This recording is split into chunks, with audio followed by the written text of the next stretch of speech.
नमस्कार दोस्तों, स्वागत है आपका फैक्ट एंड नॉलेज में। क्यों महाकाल को काल भैरव का रूप धारण करना पड़ा था?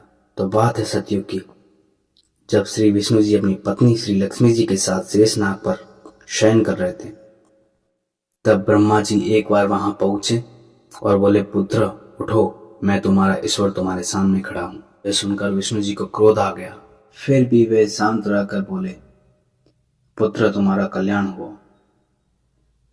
कहो अपने पिता के पास क्यों आना हुआ। यह सुनकर ब्रह्मा जी कहने लगे, मैं तुम्हारा रक्षक हूँ, सारा जगत मुझे पितामह कहता है, सारा जगत मुझ में निवास करता है। इस प्रकार दोनों में विवाद होने लगा।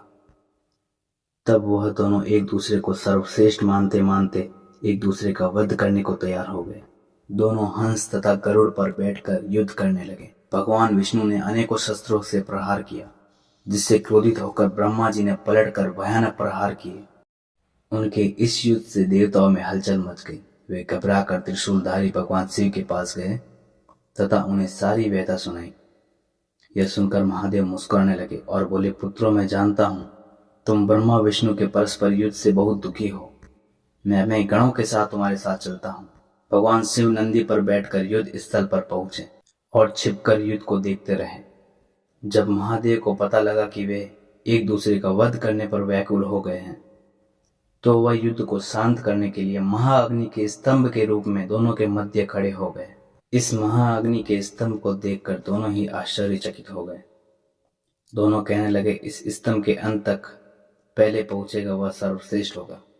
इसके बाद भगवान विष्णु स्तंभ के नीचे की ओर पाताल में तथा ब्रह्मा जी आकाश में, परंतु दोनों को इस स्तंभ का अंत नहीं मिलता है।